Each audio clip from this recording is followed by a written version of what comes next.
Welcome to the Bulls Guys podcast, and I'm going to introduce you to the Bulls Guys. I am K-Dub, Kenyatta Right, and this is my co-host Greg Love. We are the Bulls Guys. What's up? Greg, we're going to break down and have a special show today about all the trade deadline moves. It'll be an interesting show, especially for our Bulls, to talk about them and what they did or did not do right after the break. You want the most uncensored and unbiased podcast? The Bulls Guys podcast. There's only Kenyatta Wright and Greg Love can bring it to you. Follow us on Anchor, YouTube, and all social media platforms. We can use your support.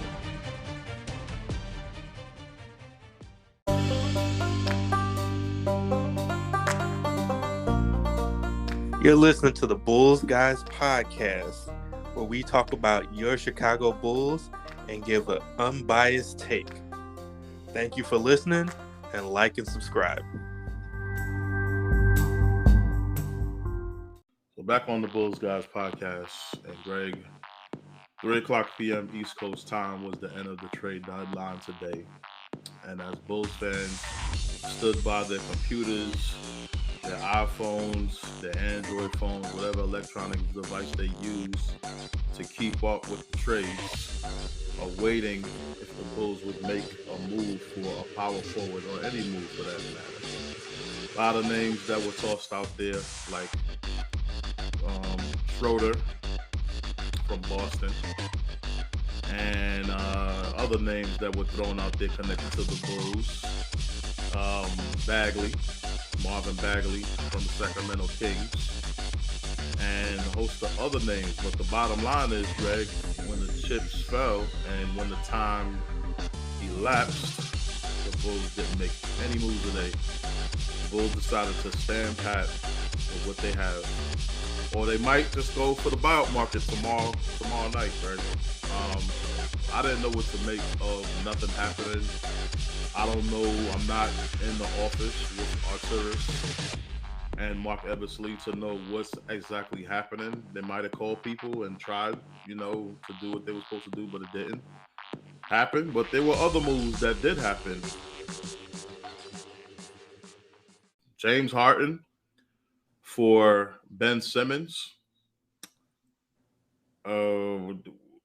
Seth Curry, Andre Drummond, and 2 first-round picks. So that blockbuster move actually did go down, and that was the biggest trade of the day.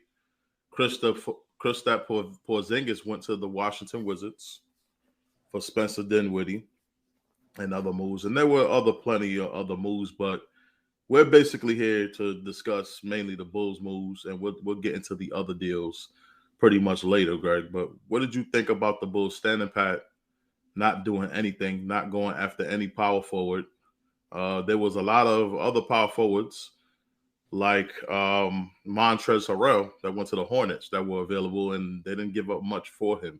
So it was just I was just curious as to why we didn't do anything, Greg, when we had enough, way more than enough to make a deal done. Yeah, I was hoping that the Bulls would make some type of move, and I have one or two thoughts of maybe why it didn't happen. My first thought is, like you said, maybe they just looked at the team and decided we like where we're at, and maybe we'll explore the buyout market. Mm-hmm. My other thought was maybe they were trying to work something behind the scenes, but weren't willing to move off of Patrick Williams or Aya, which is what I'm pretty sure everybody would have wanted in any type of trade. So if that was the case, I could see why there were no moves. If you were offering, let's say, Troy Brown Jr. or Kobe White, and there weren't really any takers, then there's not really much you could do at that point.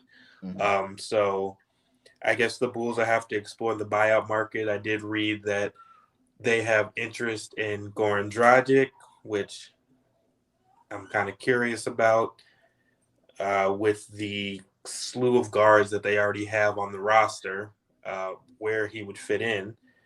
But yeah, we'll have to see if to come tomorrow when the buyout market opens up and see if the Bulls are going to do anything there. Man, I wanted the move to get done, Greg, because, and I've been surfing Twitter and I've been surfing a lot of social media networks in the last 24 hours, Greg, kind of getting like a feel for how most Bulls fans around the world feel about what we should do and what we shouldn't do. And there's a lot of mixed reactions. You have fans that didn't think we should have done anything and felt like, the team wasn't healthy. So they want to see the team healthy before they make any moves or move anyone. But on the other hand, there were some Bulls fans that said, hey, even when we were healthy, we still look like a small team and teams still overpowered us with their size in the paint. And we still won't have answers for the paint with everybody available. And I got to agree with them, man. I don't remember us healthy, playing against these bigger teams and holding our own. I remember us beating them with speed and ball movement and teamwork. But in a playoff series, when the game slows down, Greg, in half court, you're gonna have to have size versus size. And I was a little bit surprised that Arturas didn't go after that. But like you said, maybe he did. Because like I said, I'm not in the office, and maybe the team's asking price was too much. Because personally, I wouldn't give up Ayo and Pat for anybody right now. Those two guys are basically your future when DeRozan and Vucevic moves on, who are well above 30 years old. So you have to maintain your youth and let these young guys learn from the veterans, Greg. And then once the veterans move on, these youth that are going to be older get to take over. Yeah, you're absolutely right. So again, this is, like I said, me speculating on what could have happened. That was probably the asking price, having one of them for any, I guess, significant moves. And like you said, last pod, that Arturas hung up the second they asked for Pat and Ayo. So it could have been just a case of that, where people or teams were like, yeah, we'll make a trade with you, but you have to give up one of those guys, and they refuse. Which, if that's the case, I'm fine with, right? Like, right. We'll explore, like you said, we'll explore the buyout market. We'll see what we can do with, see what we could do there, see what moves we could make there, and try to shore up the team. But I'm guessing too, they were really banking on getting healthy and making a run with everybody being healthy. Yeah, well, some of the names on the buyout market, some of the names we're really very familiar with as Bulls fans. Thaddeus Young is on that list. Tristan Thompson is on that list. Gordon Dragic is also on that list of players that were available. Yeah, so I think who could be intriguing. Like, of course, like, we want size, right? Like a Tristan Thompson or a Thad Young.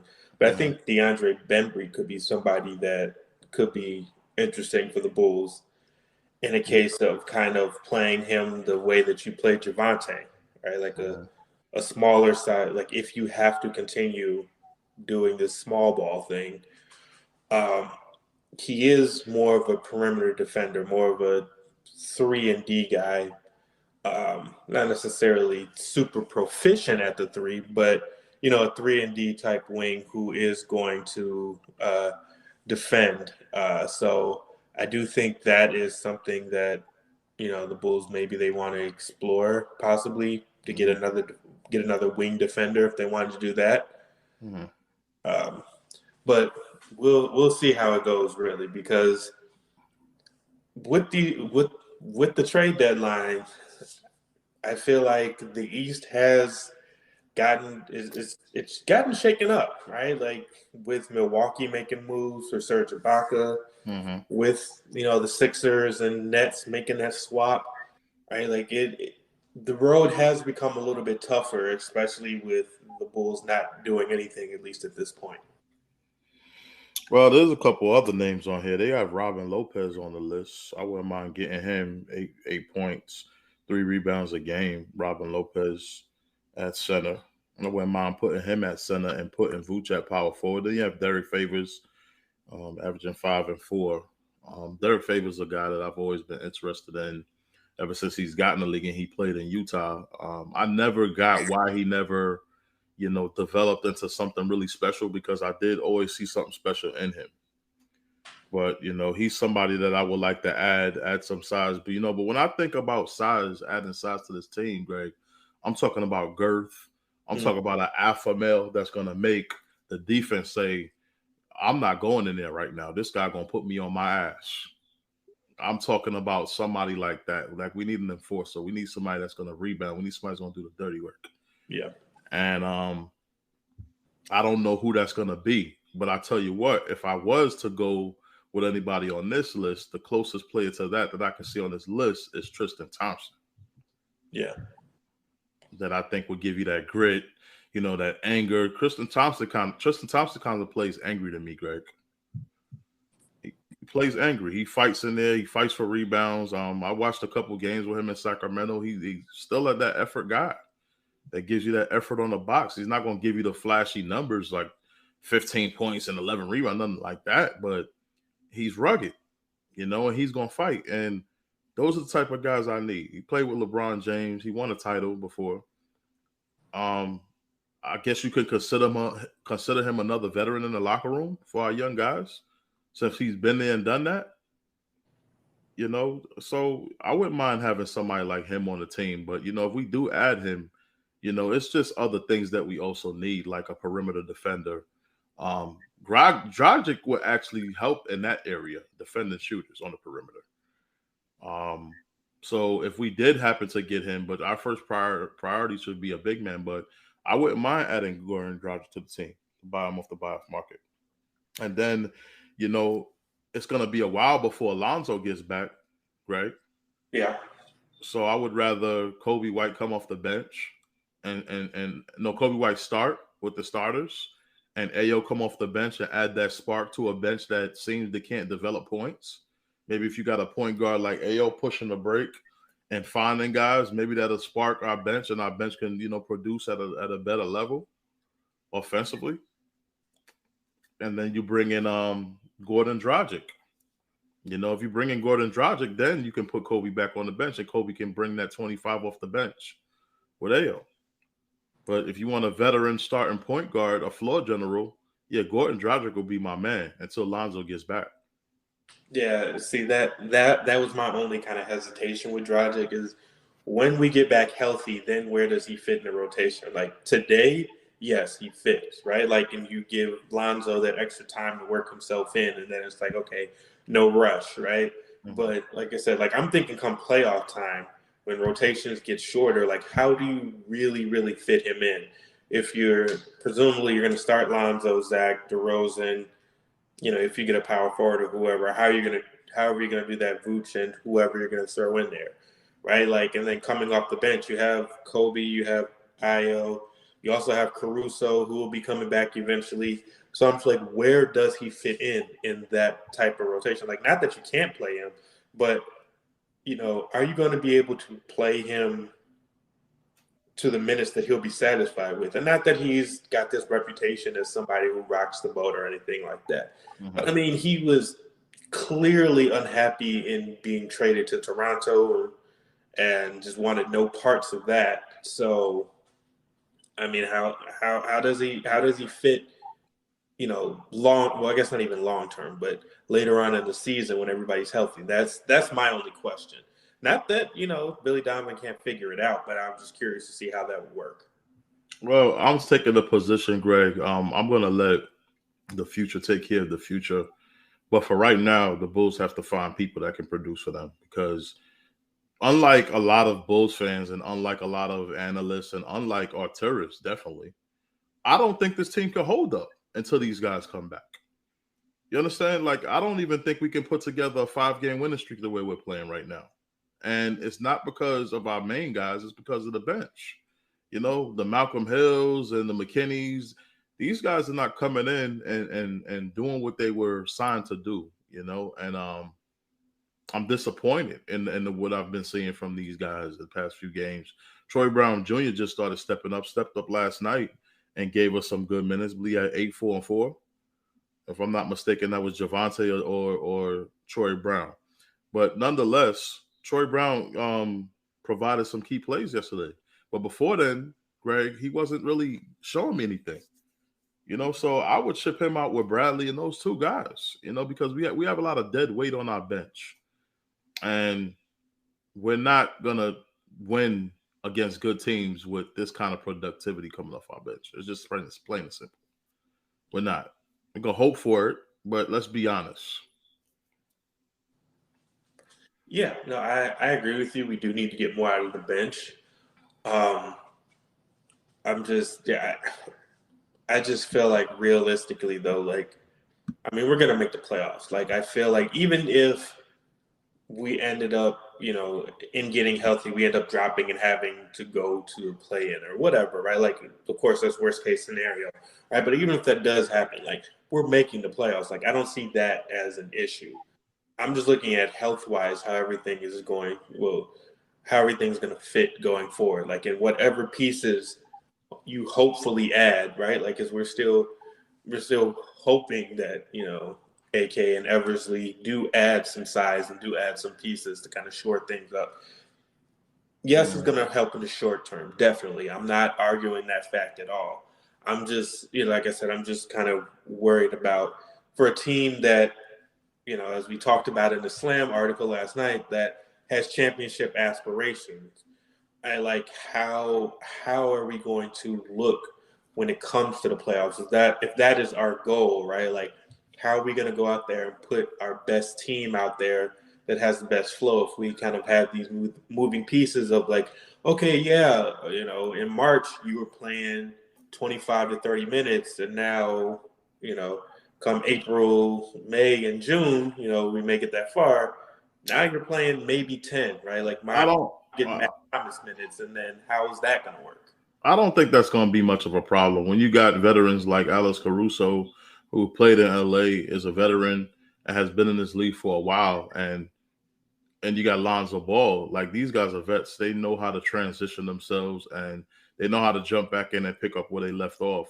So they're not a problem. But as far as like the new guys, the G leaguers that are here, I'm assuming that when our main guys come back, these guys are going to get cut because we're not going to need them anymore. They're going to get waived. Right. We don't need them. We don't Right. need them right now, but we're just holding them the whole roster spots for guys that are injured. So if you're talking about the veteran guys that have been a part of this team, Greg, coming back and not being familiar with what we're doing, I don't think that's going to be much of an issue. Derrick Jones has been in this league for a while as well. No, that's not what I mean. But I mean, like, let's say we do pick up Tristan Thompson, Goran Dragic, whoever they would pick up, right? Like, they would presumably be playing heavy minutes kind of at the start while everybody's getting healthy, right? As the season starts to wind down and we start to get healthier, and like I said, Lonzo's coming back, DJ's coming back, Caruso's coming back, Pat Williams is coming back, and we're getting these guys back in the rotation. I would assume that those guys would be taking over a bulk of those minutes. So how do you, how does that look? How do you adjust, right? Like, how, not that, like you said, these guys are vets, right? They can figure it out. Like, but are you going to need an adjustment period? Because the later in the season this happens, or the closer to the playoffs this happens, the adjustment period gets a lot shorter, right? Like, because once you in it, there is no time to, we need a couple games to figure it out. Like, no, it's do or die. So I'm just kind of wondering how that's going to look and how that's going to mesh.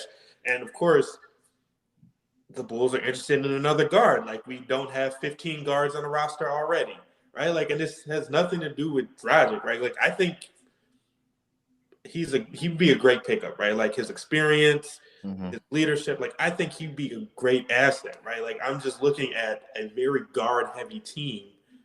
How is that going to fit? Well, me and you spoke about this on the phone earlier, Greg. I think the only reason why you would pick up a Goran Dragic is because you would get rid of Kobe White. But now that the trade deadline is over, you can't get rid of Kobe White anymore. How are you going to get rid of Kobe White? You're going to cut him? You were going to trade Kobe White to get a big man. Yeah. So my idea was, okay, Kobe White was the only valuable asset that they had to really validate, that another team should trade with them, trade a big man with them. Yeah. And now that the trade deadline is over, Greg, it's like everything changes. So at this point, we don't need Goran Dragic, in my opinion. I mean, Ayo's just got injured. I mean, Ayo just went on protocol, but from what I'm hearing, it's going to be about a week. He has to ride the bike and get himself back together, and Ayo should be back in about a week. So I wouldn't go through the trouble of getting Gordon Dragic and adding him to this team now that the trade deadline is over. You go to the buyout market, and when you turn your attention to the buyout market, now you get to just take a power forward, which is what I thought you was trying to do with Kobe White. But Kobe White stays now, so there's no Gordon Dragic talk. Well, I mean, from what I read, they're interested once he gets bought out. So it's not even trading for him. It's once he's bought out that the Bulls have shown interest. So that's why I'm like, how is it going to fit? How are you going to make that work? Well, maybe they just keep him as an extra guard, Greg. But I don't see how, in AK's mind, he would fabricate in his mind that this is a guy that we need immediately, right away. Ayo's can start, and Kobe can start. I'm saying for the short term, I get it, right? Like it works for the short term with Ayo being out right now, or if Kobe's not playing well, it works for the short term, right? Like, but I can't imagine if it's going to be a scenario where AK goes to Dragic and says, hey, like we're going to pick you up for now, but when everybody gets healthy, we're going to cut you, and he would just agree to that, right? Like there has to be an understanding of like he would, or an assumption that he would play, a decent amount of minutes, or crucial minutes or something like that, not these empty calorie and the game when the game's over type of minutes. So for one, like I said, I don't really, if the interest is for the short term, I totally get it, but it doesn't really make sense to me when we think about overall like what this team is going to look like going into the playoffs. Yeah, I'm with you, Greg. I'm with you 100%. I don't think that they should grab this guy. Here's the thing. You look at our ball handlers. If you want point guards, DeRozan's handling the ball and bringing it up. Yeah. Zach LaVine's handling the ball and bringing it up. Yeah. Kobe White's handling the ball and bringing it up. Ayo's handling the ball and bringing it up. How many ball handlers do we need? So now you bring in Gordon Dragic. He's going to be what I think another ball handler, because that's his style, to bring the ball up and distribute. We don't need all these ball handlers, man. So even from a style standpoint, he doesn't fit. I think, like I said, from the beginning, our focus should have been to get a big man. But this is Arturus' style, man. He like all these perimeter shooting guys, these fancy scorers. And in his world, you don't need defenders. And it's going to blow up in his face. And for me, as a Bulls fan, I don't want us to fail. But there's a little part of me, I'm not going to lie, Greg, that wants this to blow up in AK's face. Just to prove a point. Just to prove a point that you think that it's doing it your way. 55 games has shown us that we're undersized and teams are bullying us. And you so stubborn, you're just going to try to figure out doing it your way. Listen, you can't teach size. If you're undersized, you undersized. You just undersized. There's nothing you can do about that. You could be the smartest person in the world. I don't give a daggone what your brain tells you. You cannot beat size with small guys. It just can't. And I know it's inevitable, Greg. But what price? At what price? Our team has to fail for this guy to realize that, I was wrong. I can see that you're wrong right now. I don't need us to fail. We're not going to beat bigger teams with this small ball lineup, Greg. It's just not going to happen. I've seen some bigger guys that are guards that's posting up Ayo. Yeah. It's just when these teams go to these mismatches, and another thing is the reason why we switch a lot, Greg, is because we don't have a big man. So when you don't have a big man, Vooch leaves his man to do something, then somebody else got to switch on Vooch's man, then somebody got to switch on that person's man that switched for Vooch, man. And then the next thing you know, we have three-point shooters that are wide open, knocking down threes on our grill, Greg. Yep. So we need everybody at their natural position guarding where they're supposed to guard. And then we won't have as many switches. I'm not going to say you're not going to have none. Yeah. But the breakdown of our defense wouldn't be as consistent if we had the right pieces. And then you have guys that are playing in positions that are not their natural position. I've been saying since the year started, Greg, Javonte Green is not a power forward. No, he's not. He's a 6'4" guard that you have playing power forward. So right then and there, you start a lineup, Greg, you have a mismatch right there. Yeah, you're absolutely right. I mean, the way I look at it, if they pick up Tristan Thompson, right, like I think that as far as the buyout market goes, there'll probably be the best kind of fit to get size at the power forward for somebody who also doesn't need the ball, right? Like we don't need anybody else who needs the ball. So I think that'll be the best fit. And of course, the Dragic thing, like that'll be a moot point if he signs with somebody else. I know that he has a connection with Luka Doncic over in Dallas, so maybe he goes there. But I mean, yeah, to me it doesn't make a lot of sense for a team like you said that if we've learned anything about this team this season is that we do need size because these teams can just sit there and bully us in the paint, right? Like that's why we're giving up so many points in the paint all the time, or we're constantly being outscored in points in the paint. So we do need some size in order to change that, right? Like a size, and not even just size. I say size and an actual defender, right? Because I look at it if they tried to get somebody like Enes Cantor Freedom or Enes Freedom or whatever he changed his name. Yeah, he'd be good. Yep. Right, like he has size and he can score offensively, but he's not really a defender. He's not a gritty defender like that, but he there. Yeah, I mean, somewhat activity that he's there. Yeah, but I mean, he's kind of a little bit of a taller Vooch as far as defensively. Yeah, I agree. He kind of. I was going to say that too when he said that. He's not going to give you much more than Vooch is giving you, right? So if that's the case, right, like I don't see the fit. Like that's just getting size for the sake of getting size, right? Like that's probably not what you need. Like you need somebody who has size but is also a willing defender. Like if Javonte grew 6 inches, that would be great, right? Like you have the size and a willing defender. But like I said, I think Tristan Thompson will probably be the best fit, at least right now. Be the best fit on the buyout market for the Bulls. Listen, Arturo's put them in a bad spot, man. I'm not even gonna hold you, Greg. It's just hard. Unless he gets a big man tomorrow from the buyout market, depending on who he gets. He put the Bulls in a bad spot, man. And getting a big man today probably would have meant the difference between being in the Eastern Conference Finals and being in the NBA Finals, or even being in the Eastern Conference Finals at all. Because, like I said, Cleveland's got better, got LeVert. The Milwaukee got better and got Ibaka. The Nets and the Sixers just got better by the pieces that they exchanged.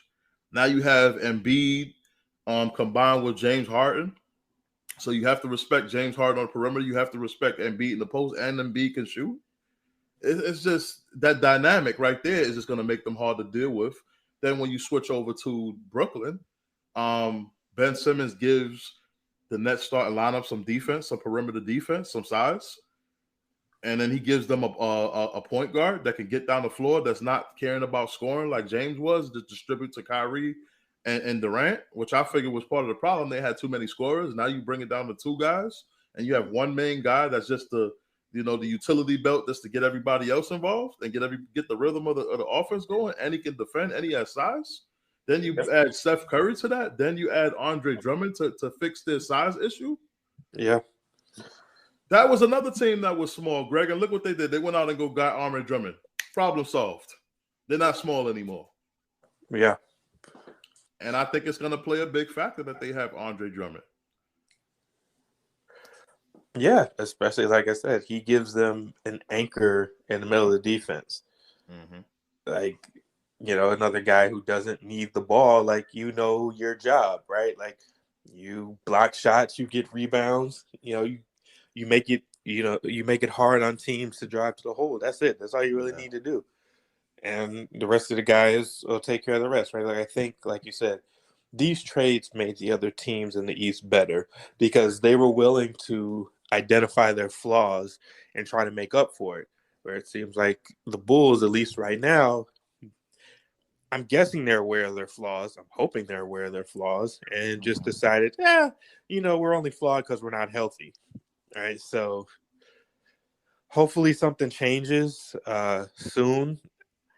Whether it is, like you said, like if they're just going to ride this out, then they do need to be much more aggressive on defense because they just have lapses where they're just completely lackadaisical. They give up layups, just miscommunication, guys looking at each other. So something's got to change. because competition just got a lot stiffer. Yes, it did. And another thing you have to realize is that I'm hearing Bulls fans and reading comments on Twitter. Oh, it's just the first year and give AK some time. Listen, man, two things you're forgetting. Number one, two of our 3 stars are in the 30s. Number two, the young of those 3 stars, the youngest one of those 3 stars, is up for a contract extension. Not contract extension, up for a new contract because he didn't sign the extension. Yeah. And you have to convince him why he should stay. So this is not a year where you could just fumble around and say, all right, whatever, we're just going to make what we can of this year. If I'm Levine, I ain't going for that. I want you to go for it. Yeah. I mean, even beyond that, right? Like, I feel like this is the year, because this is the year basically where they're going to catch everybody by surprise, right? Like you said, going into the season, nobody believed in the Bulls, right? All of a sudden, they're in first place. You're catching these teams by surprise, and let's see how far you take it, right? Like next year, now you got tape on everybody. You got tape on Io. You got tape to see how DeRozan fits with Levine and Vooch, right? Like now you have tape, and now teams are going to be ready for you going into next season, right? So I think this is the best chance, at least right now, not even including, like you said, Zach's contract and how they're going to have to move with the cap and everything, right, who they might have to let go, who's on these 1-year contracts. And even that, right, like Vooch has 2 years left on his contract. So, and then DeRozan just signed a 3-year contract. So you're working with a very tight window. So there isn't going to be a lot of, oh, yeah, give it a few years and let AK work. Like, no, you have a very tight window to make this work. So, I mean, I feel like this is the year. Like, if it's going to work, like, this is the year to go for it all. And you know what's crazy? My San Francisco 49ers is a perfect example. They win the Super Bowl against the Chiefs. Lost that game. Went out and partied after and was telling the whole media and everybody, oh, well, we'll be back. We'll be back next year. We'll win it next year. Revenge tour, all of that. The very next year, Greg, most of our guys got injured on the 49ers, and we didn't even make the playoffs. So the point I'm trying to make with that is that you can't guarantee what's going to happen next year. You don't know who's going to get better. You don't know who you're going to lose to injury. You don't know what is going to happen. You can't predict what's going to happen from this year. So right now, in this moment, while you have the opportunity, while you're at the top of the East, and all you need is one piece if you're the Bulls to really compete with everybody. And you're right there. And you're going to blow that off for just one piece to worry about next year and just make whatever this year. You might not be back here next year. Yeah. Because what if Levine doesn't sign? If he doesn't sign, we're back at square one, in my opinion, Greg. Yeah. So, yeah, you can't play for next year. You have to play for right now. And like I said, this is not an all-young team. Your 3 of your major stars, like I just pointed out, Greg, are in their 30s. And I say they have about 3 good more years in them. Yeah, I don't disagree with you at all. Like I'm all for going all in right now. Is it like you say, one thing you can't guarantee is health, right? Like I think this year has shown us anything. You definitely can't guarantee health. So to be sitting up there like, oh, okay, yeah, well, like you said, we'll be back next year. Yeah, you think that. That's exactly what happened to Dan Marino when he went to the Super Bowl his first couple of years. And he said, it's not a big deal, we'll be back, and never made another one. Right, so that's the thing. You can't there's so many outside factors to this. Like you said, if Zach doesn't resign, what if he does resign, he blows out his ACL, right? We're definitely not winning the finals without Zach, right? So, and you got him tied up for another contract. Yeah, like there's so many other things that are at play here, right? Like, what if all of a sudden one of these stars decides that they want to force their way out of wherever and form a super team somewhere else? What if LeBron said, I want to go back to Cleveland? What if these things happen? Now the road gets even tougher, right? Like, what if Kevin Durant said, I want to go back to Golden State? The road gets even tougher to winning the finals, right? Like there's so many things that you just don't know that can happen next year, right? Like you have to play for the present, for the information you have right in front of you. And right now, right, like this is probably going to be, the best you're going to get. Because like I said, nobody was expecting, well, I can't say nobody, but in general, people weren't expecting the Bulls to be as good as they are. All right. So with that, you Okay. got to strike when the iron's hot. So let me iron out some details for you before. We're about to close the show, fans. We're not trying to make this a long show. It's supposed to just be a review for the moves. But let me just point this out before we close the show. And I'm not just saying this because I'm a Bulls fan, because I'm gonna point out to you why the Bulls have the best chance to get to the final this year. Number one, the only team that I see in the East that's really gonna stand in front of the Bulls and have a legitimate chance that don't have any issues with them is the Milwaukee Bucks. But we've seen the Bulls against the Bucks. The Bulls have always matched up historically against the Bucks really well. So I still give them a fighting chance to beat the Bucks. Now we go on to the Sixers, who just made a trade for Joel Embiid and James Harden. Now they gave up a lot of pieces. James Harden and Joel Embiid. What if it might take a whole season, whole half of a season for them to find out if they mesh together? That's a new team. The Bulls have been together all year. Mm-hmm. Then you go to the Nets. Is Kyrie going to play the entire year? Is Ben Simmons going to play? Right. Is Ben Simmons going to play? Is he going to like where he's at? Is he going to stop this diva attitude? A lot of these teams in the East have a lot of uncertainties with them. Those uncertainties might not be there next year. The Bulls really need to take advantage of this year. DeMar DeRozan is having an MVP season. Zach LaVine is playing probably the best ball I've seen him play. Yeah. And then he has the best roster, the best supporting cast he's ever had in his career. I think this is the Bulls' best chance to win a championship or even at least get to the finals.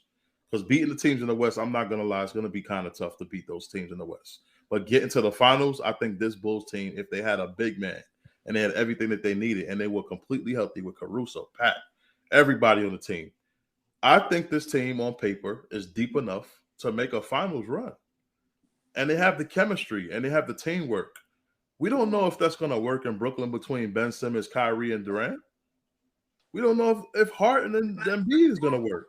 But what do the Bulls have that these other teams don't have, Greg? They've went through it already and they know it's going to work as long as they're healthy. Yeah. I mean, you summed it up perfectly. All right. But fans, we're gonna take a quick break and we're gonna close the show right after this. Thanks for tuning in to the Bulls Guys podcast. Please like, subscribe, and tell all your friends about us for unbiased and unfiltered opinion on your Chicago Bulls. That's the Bulls Guys podcast.